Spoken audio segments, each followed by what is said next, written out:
Saviez-vous qu'OpenAI vient de lancer une fonctionnalité capable d'automatiser tous les services de votre entreprise? Il s'agit du mode agent disponible dans ChatGPT+, une nouveauté dont on parle très peu, mais qui pourrait bien transformer votre façon de travailler. Salut, moi c'est JB, consultant en IA et cofondateur de NoFlow. Notre mission, c'est d'accompagner les entreprises comme la vôtre à intégrer l'IA et l'automatisation dans leur quotidien.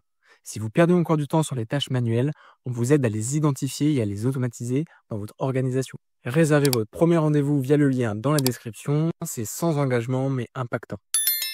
Concrètement, un agent IA, c'est une intelligence artificielle qui ne se contente plus de répondre à vos questions. Elle peut exécuter des actions, prendre des décisions et interagir avec différents outils de manière autonome. Imaginez un assistant capable de gérer des tâches répétitives, d'automatiser vos process et même d'optimiser vos projets sans que vous ayez à intervenir en permanence. Dans cette vidéo, je vais vous expliquer ce que cache réellement cette nouveauté, comment vous pouvez en tirer parti dès aujourd'hui et pourquoi elle représente une véritable révolution pour les professionnels.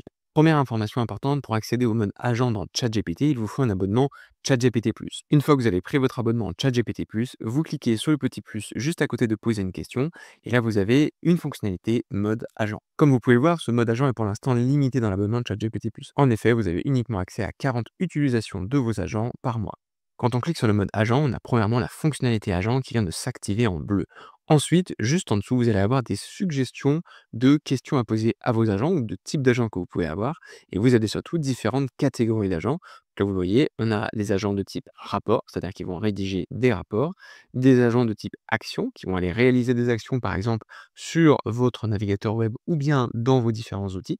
Ensuite, vous avez les agents feuilles de calcul qui là vont interagir et créer potentiellement des feuilles de calcul Excel. Et enfin, vous avez le mode agent présentation qui va vous permettre de créer des présentations PowerPoint.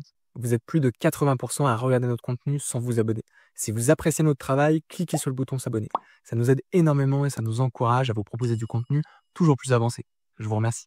Alors, il y a une chose importante à comprendre avec les agents, c'est que certes, on a des agents qui sont spécialisés pour chacune des thématiques que je viens de vous présenter, mais vous avez également la capacité et la possibilité de connecter votre agent à des outils tiers. Donc là, en l'occurrence, vous voyez, en cliquant sur Source, vous avez accès à la connexion avec, par exemple, GitHub, avec Gmail, Google Calendar et même Google Drive. Et si vous cliquez sur connexion supplémentaire, vous retrouvez les 5 connexions que je viens de présenter, mais vous aurez également la possibilité de créer votre propre connexion en cliquant sur créer un nouveau connecteur. Alors, je ne vais pas rentrer dans le détail de la création d'un connecteur, c'est quelque chose qui vous intéresse, n'hésitez pas à me le dire dans les commentaires, mais retenez juste une chose, c'est que l'intégralité de ces connecteurs que vous pouvez créer ou que vous allez utiliser notamment avec les connecteurs natifs existants comme ceux de Gmail ou de Google Calendar, sont des connecteurs de type MCP. MCP, c'est un protocole de connexion utilisé par les intelligences artificielles pour se connecter à vos outils du quotidien. Si ça vous intéresse de comprendre plus en détail comment fonctionne un MCP, je vous invite à aller regarder ma précédente vidéo qui parle des MCP et des connecteurs de Mistral. Donc là, ce qu'on va faire, c'est prendre l'exemple de votre boîte mail Gmail, qu'on va cliquer dessus, et on va venir connecter votre Gmail à votre agent IA sur ChatGPT. Là, vous allez cliquer sur Connecter, vous allez cliquer sur Continuer vers Gmail, puis vous allez suivre la procédure qui s'affiche à l'écran de connexion de votre compte Google avec OpenAI. Vous cliquez sur Continuer, et ça y est, votre compte Google est connecté à OpenAI. En l'occurrence, plus précisément, votre compte Gmail. Donc là, si vous scrollez sur votre connexion, vous allez vous rendre compte que vous avez un certain nombre d'actions qu'autorise cette connexion. En l'occurrence, je n'ai pas tous les droits. Je ne peux pas, par exemple, envoyer des emails. Si vous revenez sur votre interface conversationnelle et que vous recliquez sur Source, vous vous rendez compte que ça y est, vous avez la possibilité d'activer Gmail puisqu'on vient de créer la connexion entre votre compte Google et donc Gmail et OpenAI. Donc là, je vais cliquer sur Activer Gmail et je vais laisser la recherche sur le web parce que maintenant, ce que je vous propose, c'est de venir tester cet agent IA à travers 3 cas d'usage. Le premier, ça va être de répondre à un dossier d'appel d'offres.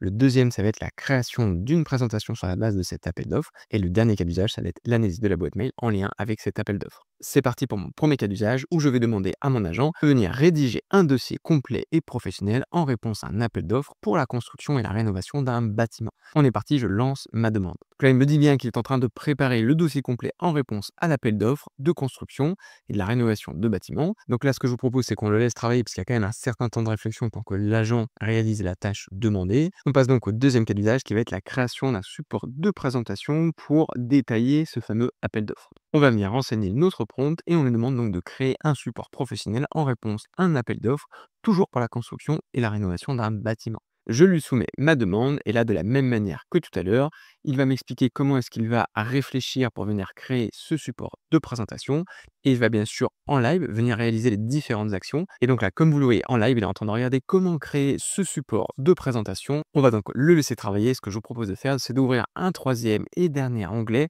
pour notre troisième cas d'usage, en l'occurrence un agent qui va venir analyser la boîte mail en lien avec cet appel d'offres. Ce qu'on va donc lui demander, c'est de venir analyser les emails reçus ce matin dans ma boîte Gmail, contenant des propositions et chiffrages de prestataires pour la construction et rénovation d'un bâtiment. Donc là, vérifiez bien que vous avez bien votre connecteur Gmail qui est activé. On envoie notre demande. Donc là, comme vous pouvez voir, il est en train de rechercher dans votre boîte mail Gmail. Il vous explique qu'il est en train d'utiliser les API disponibles. Donc en l'occurrence, c'est le connecteur que l'on a créé entre Google Gmail et OpenAI. Et il est en train de regarder les différents emails qui ont été bien envoyés donc aujourd'hui, puisque je lui ai demandé les emails que j'ai reçus ce matin dans ma boîte de réception. Petite pause avant de vous montrer le résultat final. Si vous aussi, vous voulez obtenir le même niveau d'automatisation pour votre business, cliquez sur le lien dans la description pour réserver votre rendez-vous gratuit. Lors de cet échange, on analyse vos process, on vous propose un plan d'action sur mesure et surtout, on vous accompagne pour mettre en place les bons outils et process métiers adaptés à votre activité. C'est sans engagement mais impactant. On est parti pour venir regarder le résultat de nos 3 cas d'usage. On reprend donc avec le premier où c'était la construction d'un dossier d'appel d'offres. Donc là, vous voyez, il l'a exécuté en 7 minutes. Il nous présente son dossier complet de réponse à un appel d'offres. Ici, nous n'avions pas précisé d'entreprise ou de contact précis, mais en l'occurrence, c'est quelque chose que vous auriez pu mettre dans votre prompt ou alors vous auriez très bien pu lui expliquer dans quel type d'entreprise est-ce que vous travaillez. Donc là, comme vous pouvez le voir, on a un sommaire complet en 6 étapes et on a, vous le voyez, l'intégralité du dossier d'appel d'offres qui a été construit. Donc évidemment que ça reste quelque chose à affiner, mais vous comprenez bien que dans un contexte d'entreprise qui reçoit des dizaines, voire des centaines d'appels d'offres par jour, c'est un outil qui peut être un vrai gain de temps pour vos équipes et vos collaborateurs. Voici maintenant le résultat du deuxième cas d'usage, qui était, souvenez-vous, la création d'une présentation, d'un support de présentation pour cet appel d'offres. Donc là, vous le voyez, il l'a exécuté en 12 minutes et il nous propose la présentation que vous voyez à l'écran. On va la mettre en plein écran pour voir le résultat.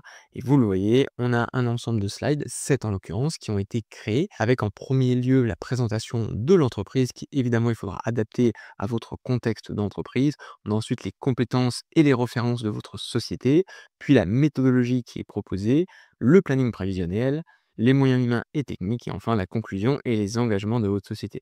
Alors bien sûr, ça reste une présentation qui est très générique et pas forcément adaptée à votre métier et à votre contexte. Mais là, vous imaginez bien qu'avec un petit peu plus de prompt et surtout un petit peu plus de connexion avec vos différents outils, vous auriez pu avoir un résultat qui colle parfaitement à votre besoin. Et je sais que vous êtes nombreux à m'écouter, à répondre à des appels d'offres et surtout à créer ce type de support de présentation qui peut vous prendre un temps fou si vous n'avez pas templétisé. Et en l'occurrence, la fonctionnalité d'agent de ChatGPT vous permet d'aller plus vite sur ce type d'action.